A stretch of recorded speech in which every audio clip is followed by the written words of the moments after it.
All right. In our last clip, we left off talking about the flow of our math time during the day when we're using small groups. Now let's talk about determining not just right focus. So we've already talked about this as a grade level. Our small groups are very targeted instruction. And so here's sort of the flow that we want to see. A connection followed by a teaching point, active engagement, and ending with a link. What this sounds like in our small groups, so students come to you, we might say something like, yesterday we, or right now you just, or in our whole class in, we talked about. So I'm connecting it to either what they just did independently or in their cooperative group, or what we just did as a whole class. Next, I'll offer the teaching point. Right now, we are going to learn, and it's going to be very targeted and small. I need to be able to achieve this teaching point in the next 10 minutes. Following my teaching point, I will then engage in active engagement. So in small group, it should be what we, rapid fire cold call, practicing of a skill, or if we're working through a misunderstanding, I want to ensure that every student is getting called on multiple times to respond, to add on, or to help another student think through a misunderstanding. And then at the end, we want to provide the link. This sounds like, now independently, you will show me what you know by, and you will know you are successful if. I want to be very specific in my link. So instead of, now here's a worksheet, go do 5 problems, I want to say, now independently, you're going to show me that you can multiply up to 10.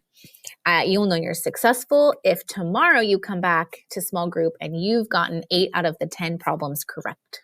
Great, go. So that really specific success criteria to make the learning very visible and my expectations very clear. When I'm planning the right now focus, clearly I'm planning for my 3 different groups differently. So for my below level group, remember they're coming to me right after the mini lesson. So I'm going to share the learning target. I'm going to connect to past skills and do some past skill development. Then I'm going to do a reteach of my daily mini lesson so I can scaffold it for these kiddos. And then in closing, again, I'll explain what they need to do and how to be successful. And my independent practice will most likely include some past skill development also.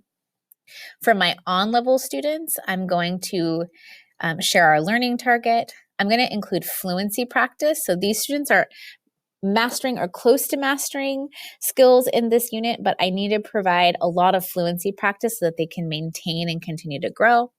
Then I'm connecting work from their independent time. So remember, they first went to independent work.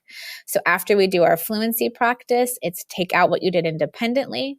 We're going to do a quick review of the answers, and then we're going to pause to share a favorite mistake or to teach through a misunderstanding using that independent work.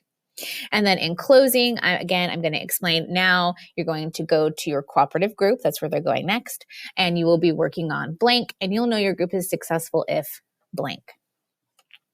And then for my above level students, remember they've been working independently and then in a cooperative group setting. So when they come to me, first thing I'm going to do after I share the learning target is review the independent work. In independent work, you did, and now we're going to do a rapid review of that work. We're going to spend time on any misunderstandings. And then I'm going to give them a mini lesson reaching for skills in the next grade level. And then, of course, I'm going to close and explain the success criteria. So you can see that when students are coming to me, like what rotation they're coming to is impacting my plan for them, as well as, fluency for on level is very important, reviewing past skills for below, and then that stretch for my above grade level students.